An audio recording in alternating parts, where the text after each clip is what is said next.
Hello friends, സാന്ത്വനത്തിലേക്ക് എല്ലാവർക്കും സ്വാഗതം. അങ്ങനെ ധർമ്മനും ഭാര്യയും കൂടെ ദേവമംഗലത്ത് വന്നിട്ടുണ്ട്. അപ്പോൾ അവരെ വിളക്ക് കൊടുത്ത് അകത്തേക്ക് കയറ്റാനായിട്ട് പറയുന്നതിനിടയ്ക്ക് തന്നെ ബാലൻ പറയുന്നുണ്ട്, എന്തായാലും നിൻ്റെ വിവാഹവും മുടക്കി എന്നെ ഇത്രത്തോളം നാണം കെടുത്തുകയും ചെയ്ത ആ കൃഷ്ണമംഗലത്തുകാരെ എനിക്ക് അങ്ങനെ വെറുതെ വിടാനൊന്നും പറ്റത്തില്ല. ഞാൻ ചോദിക്കേണ്ടത് ചോദിക്കുക തന്നെ ചെയ്യും. മക്കളെ, നിങ്ങൾ ഇങ്ങോട്ട് ഇറങ്ങ്, നമുക്കവിടെ പോയി രണ്ട് പറയണം, കൊടുക്കണം, ഇറങ്ങങ്ങോട്ട് എന്ന് പറയാം. അപ്പോൾ പെട്ടെന്ന് തന്നെ ഗോമതി പറയാം, അയ്യോ അതൊന്നും വേണ്ട, എന്തിനാ വെറുതെ പ്രശ്നങ്ങൾക്ക് പോകുന്നത്. അപ്പോൾ തന്നെ നമ്മൾ ആനന്ദ് ഇറങ്ങി വന്നിട്ട് പറയണ്ട, അവന്മാർക്ക് രണ്ട് കൊടുക്കണം, നമ്മുടെ കൈയുടെ ചൂട് അറിഞ്ഞേ പറ്റുള്ളൂ എന്ന് ആനന്ദ്. അപ്പോൾ വീണ്ടും ഗോമതി പറയാം, ബാലേട്ടാ ഇവന്മാരോടൊന്ന് പറഞ്ഞ് മനസ്സിലാക്കി കൊടുക്കുക.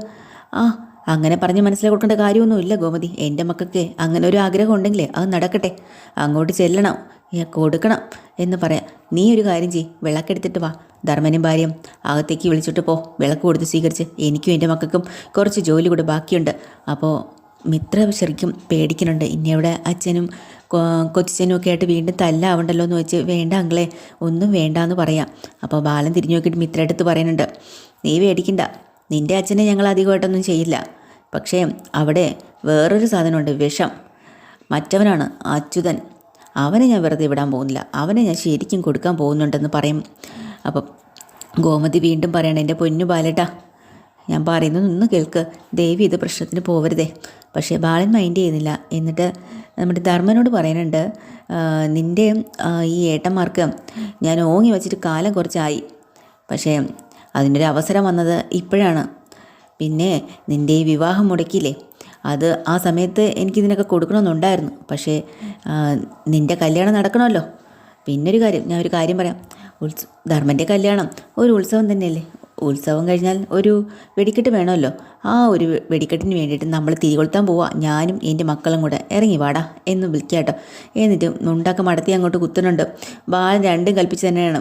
ആനന്ദിനൊക്കെ ഇതുപോലൊരു സന്തോഷമില്ല കേട്ടോ, ഒരു അടി കാണാമല്ലോ എന്ന് പറഞ്ഞു അങ്ങനെ പോകുന്ന സമയത്ത് നമ്മുടെ ധർമ്മം കയറി അങ്ങ് തടസ്സപ്പെടുത്തുക കേട്ടോ. ധർമ്മം വേണ്ട വേണ്ട അങ്കിളെ, വേണ്ട അളിയാ പോണ്ട. അപ്പോൾ ദേവി ഇത് ഇത്തവണത്തേക്ക് എൻ്റെ ഏട്ടന്മാരോട് അളിയൻ ക്ഷമിച്ചേ പറ്റത്തുള്ളൂ, ഇത് പലതവണയായി, എന്നാലും എനിക്ക് വേണ്ടി ക്ഷമ. ധർമ്മ അതൊന്നും ശരിയാവില്ല, അളിയനെ അപമാനിക്കാൻ വേണ്ടി തന്നെയാണ് അവർ ചെയ്തത്. ആദ്യം തന്നെ അവർക്ക് കൊടുക്കാനുള്ളതെല്ലാം ഞാൻ കൊടുത്തിട്ടുണ്ട്, പക്ഷേ ഇനി വീണ്ടും ഒരു പ്രശ്നത്തിൽ ചെന്ന് ചാടണ്ട, ഇതോടുകൂടി എല്ലാം അവസാനിക്കട്ടെ അളിയ, പിന്നെ ഓരോരോ പ്രശ്നം ഉണ്ടാക്കിയ സമാധാനം പോവില്ലേ.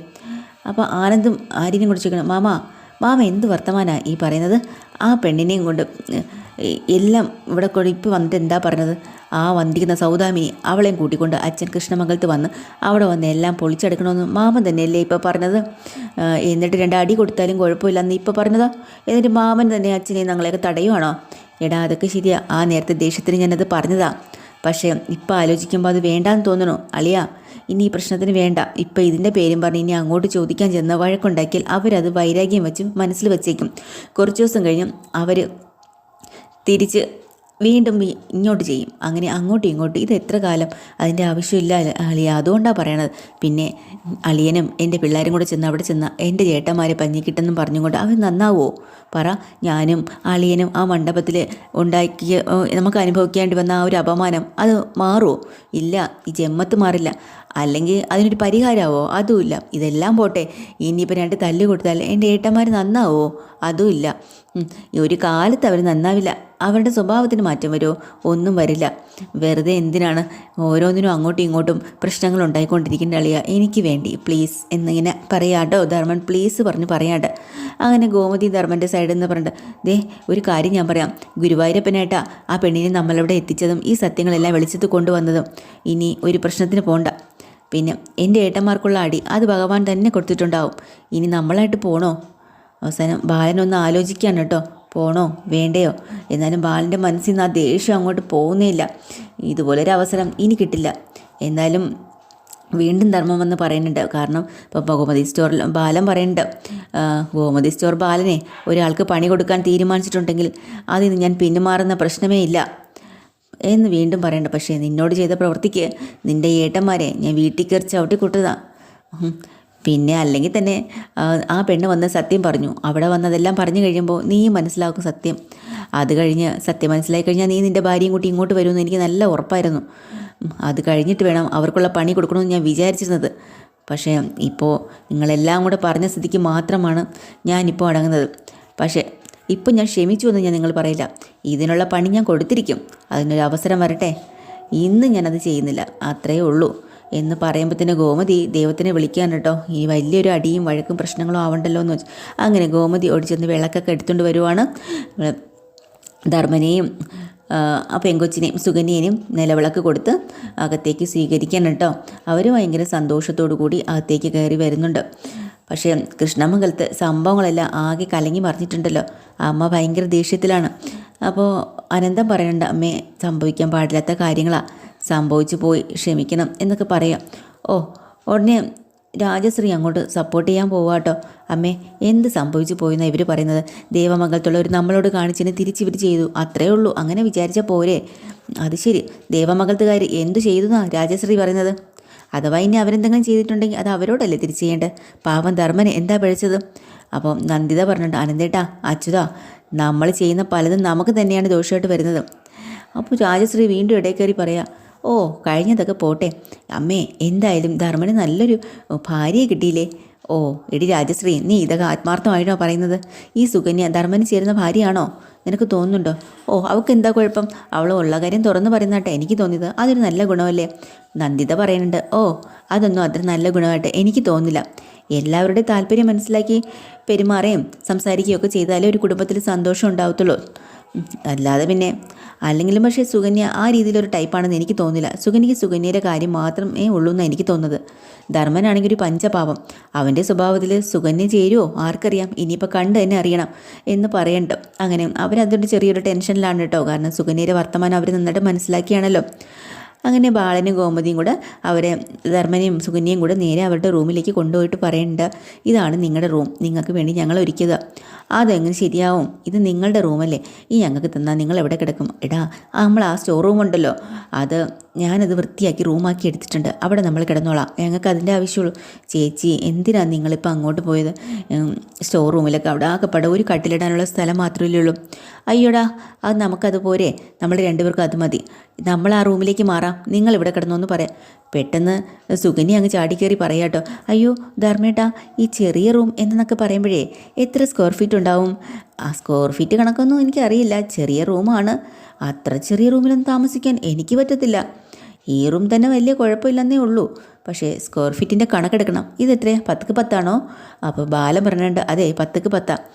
കണ്ടിട്ട് എനിക്കങ്ങനെ തോന്നില്ല. എന്തായാലും അളവെടുക്കണം. പിന്നെ ഈ വീട്ടിലെ ധർമ്മേട്ടന് റൂമൊന്നും ഉണ്ടായിരുന്നില്ലേ? ധർമ്മേട്ടൻ എവിടെയാണ് കിടന്നിരുന്നത്? അപ്പോൾ ധർമ്മം പറയണ്ട, ഞാൻ ഹാളിലാണ് കിടന്നിരുന്നത്. ഹാളിലോ? അപ്പോൾ ധർമ്മേട്ടനെ കല്യാണം തീരുമാനിച്ചപ്പോൾ ധർമ്മേട്ടന് സ്വന്തമായിട്ടൊരു റൂം വേണമെന്ന് ഇവിടെ ആരും തീരുമാനിച്ചില്ലേ? സുകന്യെ മിണ്ടാതിരിക്കുക. അല്ല, ഞാൻ ചോദിച്ചാൽ എന്തെങ്കിലും തെറ്റുണ്ടോ? ഉണ്ടോ ഗോമതി ചേച്ചി? അല്ല ബാലേട്ടാ, ഒരു തെറ്റുമില്ല. ധർമ്മനെ ഒരു റൂം എടുക്കുന്ന കാര്യം നമ്മൾ കല്യാണത്തിന് മുന്നേ തീരുമാനിച്ചതാണ്. പക്ഷേ കല്യാണ തിരക്കിനിടയ്ക്ക് റൂമിൻ്റെ പണി തുടങ്ങാൻ പറ്റിയില്ല. അത് ഞങ്ങളുടെ തെറ്റാണ്. അങ്ങനെയാണെങ്കിലേ എത്രയും വേഗം നിങ്ങൾ റൂമിൻ്റെ പണി തുടങ്ങിക്കോ. ആ റൂമിൻ്റെ പണി തുടങ്ങുമ്പോൾ ഞങ്ങൾ ഇവിടുന്ന് അങ്ങോട്ട് മാറിക്കോളാം. ഞങ്ങളതാ ഉദ്ദേശിക്കുന്നത്, ഞങ്ങളത് ചെയ്തോളാം. അളിയ, അതിൻ്റെ ഒന്നും ആവശ്യമില്ല. നീ ഒന്നും മിണ്ടാതിരിക്കുക. മേളത്തെ റൂമിൻ്റെ പണി കഴിയുന്നതുവരെ നിങ്ങൾ ഇവിടെ തന്നെ താമസിച്ചാൽ മതി. അതുവരെ അളിയനും ചേച്ചിയും ആ ചെറിയ റൂമിൽ എങ്ങനെയാണ്? ഉടനെ സുകന്യ കയറി പറയാം, ചെറിയ റൂമിൽ താമസിക്കാൻ ബാലേട്ടനും കോമതി ചേച്ചിക്ക് ഒരു കുഴപ്പമില്ലല്ലോ, അവരുടെ തെറ്റുകൊണ്ടല്ലല്ലോ, നമ്മളതൊന്നും ചെയ്തില്ലല്ലോ, പിന്നെന്താ? അല്ലേ ചേച്ചി, അല്ലേ ബാലേട്ട എന്നൊക്കെ ഇങ്ങനെ പറയാട്ടോ. അപ്പം ധർമ്മനാണെങ്കിൽ ഒരുമാതിരി ആയിപ്പോയി കേട്ടോ, നാണം കെട്ടതുപോലെ. എന്നിട്ട് പിന്നെയും പറഞ്ഞു, ചേച്ചി വേറൊന്നും കൊണ്ടല്ല കേട്ടോ, എനിക്ക് ഈ ചെറിയ റൂമിലൊക്കെ താമസിച്ചാലേ വല്ലാത്തൊരു സഫക്കേഷൻ ഉണ്ടാവും, അതുകൊണ്ടാണ്. പിന്നെ മുകളിലത്തെ റൂമിലെ പണി കഴിയുന്നവരെ ഞങ്ങൾ എന്തായാലും ഈ റൂമിൽ തന്നെ അഡ്ജസ്റ്റ് ചെയ്തോളാം കേട്ടോ. ബാലൻ പറയുന്നുണ്ട്, സുകന്യ പറയുന്നത് തന്നെ ശരി, നിങ്ങളവിടെ വിശ്രമിക്കുക കേട്ടോ, ഞാൻ എന്തായാലും അങ്ങോട്ട് പോട്ടെ. ആ സമയം കൊണ്ട് ഗോമതി ചോദിക്കുന്നുണ്ട്, സുകന്യ കഴിക്കാൻ എന്തെങ്കിലും വേണോ, കുടിക്കാൻ ചായയോ കാപ്പിയോ? അയ്യോ ചേച്ചി, എനിക്കതൊന്നും വേണ്ട കേട്ടോ, ഞാനതൊന്നും അധികം കുടിക്കാറില്ല. എന്തായാലും ചേച്ചി ചോദിച്ച സ്ഥിതിക്ക് ഒന്നും വേണ്ടെന്ന് പറഞ്ഞാൽ ചേച്ചിക്ക് വിഷമാവില്ലേ? ചേച്ചി എനിക്ക് ഒരു അവക്കാഡോ ജ്യൂസ് എടുത്തോ. അവക്കാഡോ ജ്യൂസോ? അതെ, അവക്കാഡോ ഇവിടെ ഇല്ലെങ്കിൽ ചേച്ചി കടയിൽ നിന്ന് ആരെങ്കിലും ഇവിടെ വാങ്ങിപ്പിച്ചോ. ശരി വാങ്ങിപ്പിക്കാം. ധർമ്മം പറയുന്നുണ്ട്, എന്താ ഞാൻ പോയി കടയിൽ പോയി അവക്കാഡോ വാങ്ങിച്ചുകൊണ്ട് വരാൻ ചേച്ചി. പിന്നെ ഒരു ധർമ്മം ചേട്ടാ, ഒരു കാര്യം പറയട്ടെ, അവക്കാഡോ വാങ്ങാൻ വേണ്ടി പോകുമ്പോഴേ ഒരു വലിയൊരു പാക്കറ്റ് ഡാർക്ക് ചോക്ലേറ്റ് കൂടെ വാങ്ങിച്ചുകൊണ്ട് വരണേ. ശരി, ഞാൻ വാങ്ങിച്ചുകൊണ്ട് വരാം എന്ന് ധർമ്മൻ പറയാൻ കേട്ടോ. അപ്പോൾ ധർമ്മനും പറയാണ്, സുകന്യെ ഈ അളിയനോടും ചേച്ചിയോടും ഇങ്ങനെ വെട്ടിത്തുറന്നുള്ള രീതിയിൽ സംസാരിക്കുകയും ചെയ്യരുത് കേട്ടോ. നമുക്ക് റൂം ശരിയാക്കി തരാത്തത് അവരുടെ കുറ്റമാണെന്ന് താൻ അവരുടെ മൂത്ത് നോക്കി പറഞ്ഞില്ലേ, അങ്ങനെയൊന്നും പറയരുത് കേട്ടോ. എനിക്ക് ഒളിയും മറയൊന്നുമില്ല. പറയാനുള്ളത് ഞാൻ ആരുടെ മുഖത്തേക്കും പറയും. പിന്നെ എനിക്ക് ശരിയെന്ന് തോന്നുന്നു ചെയ്യുന്ന കാര്യങ്ങൾ ഞാൻ പറയുകയും പ്രവർത്തിക്കുകയും ഒക്കെ ചെയ്യും. മുന്നും പിന്നും നോക്കാതെ ധർമ്മേട്ടന് താലി കെട്ടാൻ വേണ്ടി എൻ്റെ കഴുത്ത് നീട്ടി തന്നില്ലേ, അതും എൻ്റെ ഈ സ്വഭാവം തന്നെയാണ്. അതൊന്നും മാറ്റാൻ വേണ്ടി എന്നോട് പറഞ്ഞേക്കരുത്, എനിക്കതൊന്നും പറ്റത്തില്ല എന്ന് പറഞ്ഞ് സുഖന് ചെന്ന് ആ കട്ടിലിൽ പോയി കിടക്കുക കേട്ടോ. അപ്പം തന്നെ ധർമ്മൻ പറഞ്ഞിട്ട് മുറി തന്നെ ഇരിക്കാതെ പുറത്തിറങ്ങി എല്ലാവരോടും സംസാരിക്കുക. ഓ, എനിക്കിപ്പോൾ അതിനുള്ള മൂടൊന്നുമില്ല, ഞാനിവിടെ തന്നെ ഉണ്ടല്ലോ, സംസാരിക്കാം എന്ന് പറഞ്ഞിട്ട് സുകന്യ കണ്ണു അടച്ചങ്ങിരിക്കുകയാണ്. ധർമ്മൻ ഒരു വല്ലാത്ത സങ്കടത്തിലായിപ്പോയി. ഓഹ്, ഇതിനെ മേച്ചോണ്ട് പോകാൻ വലിയ പാടാണല്ലോ എന്നുള്ള രീതിയിലാട്ടോ. എന്തായാലും സുകന്യമൊക്കെ തിരിച്ചു വന്ന കാര്യവും സത്യങ്ങൾ അറിഞ്ഞ കാര്യമൊക്കെ മിത്ര ദേവി വിളിച്ച് അറിയിക്കുന്നുണ്ട്. ദേവിക്ക് സന്തോഷമാവണ്ട, എന്തായാലും പ്രശ്നങ്ങൾക്കൊക്കെ ഒഴിഞ്ഞ് എല്ലാവരും തിരിച്ചു വന്നല്ലോ. സാരില്ല, ഇനിയിപ്പോൾ പ്രശ്നത്തിനൊന്നും പോകണ്ടടി. സാരില്ല. പിന്നെ എങ്ങനെ പറയുന്നു സുകന്യ ചേച്ചിയോട് നിങ്ങൾ സംസാരിച്ചില്ലേ? പിന്നെ പുതിയൊരു വീട്ടിലേക്ക് വന്നല്ലേ, കുറച്ചുകൂടി ടൈം എടുത്തോട്ടെ എന്ന് വിചാരിച്ചു. അതുകൊണ്ട് അധികമൊന്നും സംസാരിച്ചില്ല. അതെന്താടി അങ്ങനെ? നമ്മുടെ മാമൻ്റെ ഭാര്യയല്ലേ, നമുക്ക് സ്വാതന്ത്ര്യമില്ലേ, അങ്ങോട്ട് ഇടിച്ചു കയറി സംസാരിക്കണം. അല്ല, ചിലപ്പോൾ അത് ഇഷ്ടപ്പെട്ടില്ലെങ്കിലോ? അതെന്താടി ഇഷ്ടപ്പെടാതിരിക്കുക? സുനിച്ചി വലിയ ജാടക്കാരിയാണോ? അല്ല, ജാടയൊന്നുമല്ല, പക്ഷെ ഒരു പ്രത്യേക ടൈപ്പാണ്. ഓ, എന്ത് പ്രത്യേക ടൈപ്പാണെങ്കിൽ നമ്മുടെ സുകന്യേച്ചി നമ്മളെ സൈഡിലേക്ക് മാറ്റണം. അല്ല, എടുത്തി എന്നാ ഇങ്ങോട്ട് വരുന്നത്? അമ്മയ്ക്ക് ഇപ്പോൾ എങ്ങനെയുണ്ട് എന്നൊക്കെ ചോദിക്കണം. ദേവി ഒന്ന് വിക്കി പറഞ്ഞു. ഇത്രയത് അമ്മയ്ക്ക് വലിയ കുറവൊന്നുമില്ല, നോക്കിക്കൊണ്ടിരിക്കുക. എന്നൊരു കാര്യം ചേച്ചി അമ്മയും കൂട്ടി ഇങ്ങ് വാ, നമുക്ക് എല്ലാവർക്കും കൂടെ എല്ലാവരും നോക്കാമല്ലോ. ചേച്ചി ഇവിടെ ഇല്ലാത്തതുകൊണ്ട് ഒരു രസമില്ല എന്നൊക്കെ പറഞ്ഞുകൊണ്ട് നിൽക്കുക കേട്ടോ. അപ്പോഴാണ് നമ്മുടെ ആനന്ദ് അങ്ങോട്ട് വരുന്നത്. അതെ ആനന്ദേട്ടാ, ആരാ വിളിക്കുന്നുണ്ടോ? ദേവി ചേച്ചിയാ, താ സംസാരിച്ചോ. അപ്പോൾ ആ ഫോണ് വാങ്ങിച്ചിട്ട് പെട്ടെന്ന് ആനന്ദ് പറയാം, എടി മിത്രേ, നിന്നെ അമ്മ അകത്ത് വിളിച്ചു. അങ്ങനെ മിത്ര അകത്തേക്ക് പോകുന്ന സമയം കൊണ്ട് ആനന്ദ് ദേവിയെ വഴക്കുറയാ. എന്തിനടി നീ ഇങ്ങോട്ട് വിളിച്ചത്? ആനന്ദേട്ടാ, ഞാനല്ല വിളിച്ചത്. അതെ, എന്നെ വിളിച്ചത് മിത്രയാണ്. മനസ്സിലായി. പിന്നെ നീ ഇങ്ങോട്ട് ഈ കുടുംബത്തിലേക്ക് നുഴഞ്ഞു കയറാനുള്ള എല്ലാ അടവുകളും ആണ് കാണിക്കുന്നത് എനിക്ക് മനസ്സിലാവുന്നുണ്ട്. അത് വേണ്ട, പറഞ്ഞു കേട്ടല്ലോ. ആനന്ദേട്ടാ പ്ലീസ്, എന്നെ ഒന്ന് വിശ്വസിക്കുക. ഞാനല്ല അങ്ങോട്ട് വിളിച്ചതെന്ന് ഞാൻ പറഞ്ഞില്ലേ. അതൊക്കെ ശരി തന്നെ. ആരുടെ വിശേഷം നീ അറിയണ്ട. എൻ്റെ കുടുംബത്തിൽ പലതും നടക്കും, നീ അതൊന്നും അറിയേണ്ട കാര്യമൊന്നുമില്ല. പറഞ്ഞ മനസ്സിലായോ? ഈ കുടുംബത്തിൽ നടക്കുന്ന വിശേഷങ്ങൾ അന്വേഷിച്ചുകൊണ്ട് മേലിൽ നീ ഇങ്ങോട്ട് വിളിച്ചേക്കരുത്. പിന്നെ ദേ ആനന്ദേട്ടാ, ഞാനൊരു കാര്യം പറയാം. അതെൻ്റെ ഭർത്താവിൻ്റെ വീട് മാത്രമല്ല, എൻ്റെ അനിയത്തിമാരുണ്ട്, എൻ്റെ അച്ഛനുണ്ട്, എൻ്റെ അമ്മയുണ്ട്, എൻ്റെ മാമനുണ്ട്, എല്ലാവരും ഉണ്ട്. ഓ, മനസ്സിലായി. നിൻ്റെ മനസ്സിൽ എന്താണെന്നൊക്കെ എനിക്ക് മനസ്സിലായി. എൻ്റെ ചുറ്റുവട്ടത്തുള്ള എല്ലാവരെയും നീ നിൻ്റെ പരിധിയിലാക്കാൻ വേണ്ടി ശ്രമിക്കുക അല്ലേ? പക്ഷേ നീ എന്നെ കുരമം കൽപ്പിച്ചുകൊണ്ടിരിക്കുകയാണ്, എനിക്ക് മനസ്സിലാവുന്നുണ്ട്. നീ ഒരു കാര്യം മനസ്സിലാക്കൂ. നീ പറഞ്ഞ ഈ കാര്യങ്ങളൊക്കെ അച്ഛൻ, അമ്മ, അനിയത്തിമാർ, ഇങ്ങനെയുള്ളവർ ഇവരൊക്കെ എവിടെ നിന്നുണ്ടായി? പറ, എങ്ങനെയുണ്ടായി? ഞാൻ മുഖേനയാണ് അവർ ഉണ്ടായത്, അല്ലാതെ നിനക്ക് നേരിട്ടുണ്ടായ ബന്ധമൊന്നും അല്ലല്ലോ. അതുകൊണ്ടാണ് ഞാൻ പറയണത്. അതുകൊണ്ട് നീ ഇനിമേലും ഇങ്ങോട്ട് വിളിക്കുകയോ ഒന്നും ചെയ്തേക്കില്ല. നീ എന്താ ഞാൻ ചെയ്തതെന്ന് നീ കണ്ടോ, ഞാൻ കാണിച്ചു തരുന്നുണ്ട് എന്നും പറഞ്ഞ് ഫോണും വയ്ക്കാട്ടെ. അപ്പോൾ ആനന്ദേട്ടാന്ന് വിളിച്ച് നമ്മൾ ദേവി ഒത്തിരി കരയുണ്ട്. പക്ഷേ ആനന്ദൊന്നും മൈൻഡ് ചെയ്യാതെ ഫോൺ വെച്ചിട്ട് പോയല്ലോ. ഈ സമയത്ത് ധർമ്മൻ ബെഡ്റൂമിൽ കാത്തിരിക്കുകയാണ് സുകന്യ വരാൻ വേണ്ടി. അപ്പോൾ സുകന്യ അകത്ത് കയറി വരുന്നുണ്ട്. സുകന്യ എന്നിട്ട് മുറിയുടെ ആ ഒരു അളവൊക്കെ ഇങ്ങനെ എണ്ണിക്കൊണ്ടിരിക്കട്ടെ കാല് വെച്ചിട്ട്. ധർമ്മൻ ചോദിക്കണം, നീ എന്താ അവിടെ പരതുന്നത്? പല്ലിയോ പാറ്റിയോ പഴുതാരോ വല്ലതും ഉണ്ടെന്നാണോ? അതൊന്നും ഇവിടെ കാണത്തില്ല. ചേച്ചിയെ നല്ല സൂപ്പറായിട്ട് ഈ മുറിയൊക്കെ വൃത്തിയാക്കി ഇട്ടേക്കുന്നത്, നീ ഇങ്ങോട്ട് വന്നേന്ന് പറയാട്ടോ. സുകന്യേ, നീ കേൾക്കുന്നില്ലേ? മിണ്ടാതിരിക്കുക, എൻ്റെ അളവ് തെറ്റും, കണക്ക് തെറ്റും. കണക്കോ? നീ എന്തെടുക്കുക അവിടെ? അതെ, ഈ മുറി നിങ്ങൾ എന്താ പറഞ്ഞത്? 10ക്ക് 10 ഉണ്ടെന്നല്ലേ പറഞ്ഞത്? പക്ഷേ അങ്ങനെയല്ല, ഈ മുറി അത്രയ്ക്കൊന്നും ഇല്ല കേട്ടോ. ഇത് 8 ഉള്ളൂ. നീ എന്തിനാ ഇതൊക്കെ മുറിയുടെ അളവൊക്കെ എടുക്കുന്നത്? നിനക്കെന്താ? അല്ലെന്നേ, കറക്റ്റായിരിക്കണം 10ക്ക് 10 എന്ന് പറഞ്ഞാൽ. നമുക്ക് നല്ല രീതിയിൽ ശ്വാസം കിട്ടാനും വായു സഞ്ചാരമൊക്കെ കിട്ടാൻ വേണ്ടിയിട്ടും ഇവിടെ ശരിക്കും ഒരു 10ക്ക് 10 ഒരു മുറിയുടെ അളവ് വേണം ധർമ്മേട്ടാ.